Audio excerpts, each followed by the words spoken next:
Kiniklaim ng mga protestante na sila daw ay religion. At ito ay tuwiran nilang sinasabi sa akin mismo na sila ay matatawag na religion. Okay, given. Sige, pagbibigyan ko kayo.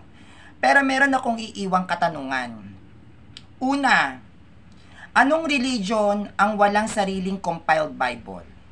Ikalawa, anong religion ang walang sariling kalendaryo?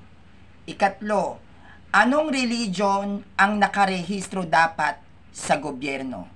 Ikaapat, anong religion ang walang tradisyon?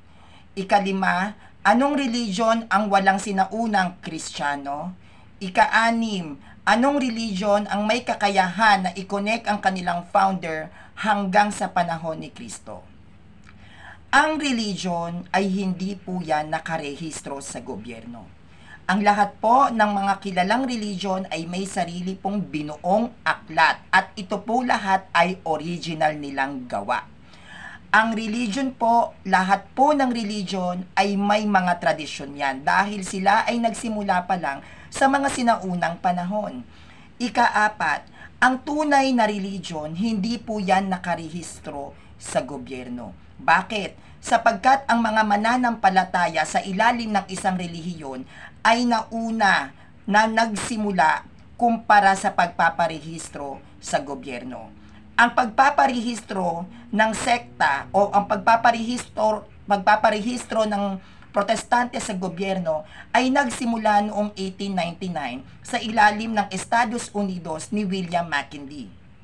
Ito ay ipinasa ni William McKinley sa pangunguna ng isang Baptist na si Roger Williams. Kaya kung ang inyong sekta ay nakarehistro po sa gobyerno, hindi po yan matatawag na religion. Kung ang inyong sekta ay walang sariling aklat, hindi po yan matatawag na religion. Kung ang iyong sekta ay walang tradisyon dahil hindi naman kayo mula sa mga sinaunang panahon, hindi po yan matatawag na religion. Kung ang iyong sekta walang sariling kalendaryong ginagamit, yan po ay hindi matatawag na religion. Dahil ang tunay na religion, ito po ay hindi po nakarehistro sa gobyerno. At kung kayo ay talagang religion mga Protestant, dapat kinikilala kayo ng buong mundo bilang relihiyon.